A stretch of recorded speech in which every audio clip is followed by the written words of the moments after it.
Does this Pakistan-Saudi defense agreement also mean Saudi Arabia has indirectly stepped into the shoes of a nuclear power? For years, Riyadh relied on the American security umbrella, but two incidents forced its rulers to question whether that umbrella is really solid or simply full of holes. The best fighter jets in Saudi inventory, 283 of them, are American or purchased from U.S. allies. That instantly raises a sensitive question. Can Pakistani pilots actually fly them in combat under the terms of this new pact? What makes it more intriguing is that this is the very same Saudi Arabia that, only 4 months and 10 days ago, advised Pakistan to avoid responding to Indian aggression, yet now it has chosen Islamabad as its strategic defense partner. Unlike Qatar, Saudi Arabia never had a formal mutual defense treaty with the United States, only vague legal frameworks. When Donald Trump orchestrated the blockade of Qatar, he might not have realized he was shaking the entire foundation of America's long-term interests in the Gulf. And in one of history's ironies, 57 days after meeting the Saudi king, that same American president who had offered Riyadh to guarantees was found dead in his bedroom. So September 17th will not be forgotten. On that day, Pakistan and Saudi Arabia signed the Strategic Mutual Defense Agreement. Such agreements are rare outside the orbit of Washington. Almost 90% of global defense pacts involve the United States, and the remaining few are often still under a larger Western umbrella. Think of Germany and France, who declared that an attack on one is an attack on both, but both operate firmly inside NATO. For Pakistan and Saudi Arabia to sign such a pact independently is a shift with wide consequences. Instead of reciting the whole document line by line, let us focus on what it means. The pact declares that if any external aggressor strikes either Pakistan or Saudi Arabia, it will be treated as a strike on both, triggering joint response. In practice, this is their own Article 5. It sounds simple, but implementing it in the real world is far more complicated. One of the two is a seasoned military state, the other a wealthy economic power. Together they must discover how this combination can operate effectively. According to the wording, intelligence sharing and joint weapons development are included. For Pakistan, this is a major advantage. Since 1971, whenever India raised its fists against Pakistan, Israel quietly tilted toward New Delhi. Now, by cooperating with Riyadh, Islamabad can monitor Israeli movements from far closer than before. Israel's Negev desert bases are barely 200 miles from Saudi shores. From Pakistani soil, that surveillance is far more difficult. Sitting inside Western Saudi Arabia, Pakistan's eyes and ears can keep watch on any signs of Israeli-Indian coordination targeting Pakistan's nuclear facilities. That possibility has haunted Pakistani defense planners for decades. India and Israel could attempt a surprise strike against Pakistan's nuclear capability, a single silent operation designed to cripple response. Pakistan's long-range Shaheen missiles cannot currently reach Israel's eastern border. Lacking intercontinental ballistic missiles, Pakistan has always been vulnerable to that distance gap. But with bases in Saudi Arabia, the response options expand. Targets inside Israel suddenly come within range of Pakistani systems. Of course, nobody wishes for such a war. The mere thought of nuclear retaliation is terrifying. But if aggression comes first from Israel, Pakistan will not stand alone anymore. The deal also speaks of cooperation in the defense industry.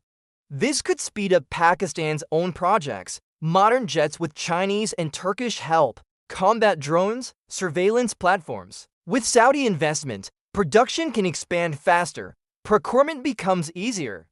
The pact explicitly includes modern warfare dimensions, cybersecurity, space security, diplomacy.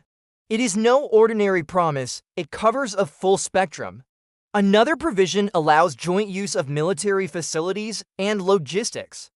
Bases, equipment, supply lines, the two must coordinate if they are to protect each other. Without that, the pact would be meaningless. Saudi sources told international outlets that this sharing is implied. Expect more military exercises soon, designed to make the cooperation practical. Some agreements may stay secret, but enough signs will reach the media. Pakistani citizens should demand transparency to ensure accountability for such a sweeping pact. Then there is the nuclear question, the most delicate of all. Will Saudi Arabia gain access to a Pakistani atomic umbrella? The agreement does not mention it, but would Riyadh have signed without at least an understanding? A senior Saudi official, when pressed, only called it a comprehensive pact covering all military aspects. Legally, transferring nuclear warheads across borders is nearly impossible, especially with Saudi Arabia a signatory of the NPT while Pakistan is not, but the world order is no longer rigid. America itself shattered many rules. Israel's actions in Gaza, Russia's war in Ukraine, all have weakened the authority of global treaties. So while the weapons may never leave Pakistani hands, a mechanism may exist whereby if Riyadh were threatened with annihilation, Islamabad would respond on its behalf. It is buried beneath the word comprehensive, never spelled out openly. This question ties directly to Saudi Arabia's fleet of American jets. Pakistani trainers already fly them, but would they be allowed to in combat? The technical answer is tricky. Modern aircraft are more software and networks than engines and wings. Codes, avionics, weapons integration remain partially under the manufacturer's control. Even radio communications may not be fully sovereign. To grant Pakistani pilots unrestricted use, Saudi Arabia would need new agreements with the makers, mainly America. That permission is almost impossible to secure. And remember, if the enemy were Israel, the US would never allow its jets to be used against its closest ally. Yet Saudi motives are clear. After the joint Israeli-American attack on Qatar, Riyadh realized it must seek options beyond Washington. That is how we arrived at the present pact. The unanswered riddle remains. In a future war with India, where will Saudi Arabia truly stand? India is an important partner for Riyadh, especially in trade and energy. Saudi officials have already said relations with India will not be harmed. So what does mutual defense mean then? Possibly diplomatic backing, unlimited oil supplies to Pakistan, investment in its missile program, sanctions on India. But to break with India entirely is not in Riyadh's interest. For now, this agreement is a signal to New Delhi: avoid military adventures because Saudi will push for diplomacy first. Before we move forward, I want to ask you something from the heart. If you followed this deep dive into one of the most important shifts in modern geopolitics, make sure you subscribe right now. Big stories like this will keep unfolding, and I promise to bring you details others avoid. Click subscribe so you don't miss the next revelation. The seas are another dimension of this agreement. Between Pakistan and Saudi Arabia lie not one but 5 maritime routes: the Arabian Gulf, the Gulf of Aden, the Red Sea, and the open waters of the Indian Ocean. Saudi oil routes are constantly threatened by Yemen's instability, by Israeli presence, even by piracy. Mutual defense means maritime surveillance will rise to an entirely new level. Expect investments in new planes like Orion and Atlantic-class systems, maybe submarines. Saudi petrodollars combined with Pakistan's experience in the Arabian Sea can make these waters safer for both. But remember, this is only the beginning. Many political steps remain. Riyadh must secure the cooperation of other Gulf allies. Islamabad must pass new laws because governments change quickly in Pakistan. The Army, Navy, and Air Force must adjust their command structures. Long meetings will define the boundaries. Will they go as far as creating a NATO-style joint military command? If so, who leads it? These are not yet resolved. Short term, you will see joint drills and rapid response exercises. Long term, the shape of the pact will emerge slowly. Already, about 10,000 Pakistani troops are stationed in Saudi Arabia. Their role could expand. For the balance of power, this is a shock. In future, you will hear the initials SMDA as often as you hear CPEC. Just days before it was signed, a summit of 57 Islamic states failed in Qatar. Crown Prince Mohammed bin Salman stayed quiet there, but only 2 days later sealed this pact that shifted regional dynamics. Analysts argue Saudi Arabia signed reluctantly, forced by American pressure and repeated disappointments. The history matters. In 1945, the Saudi king and Franklin Roosevelt made their oil for security understanding aboard a U.S. cruiser. That photo still defines the U.S. Saudi story. Yet only weeks later Roosevelt was gone and President Truman recognized Israel early, forcing Riyadh into an uncomfortable position.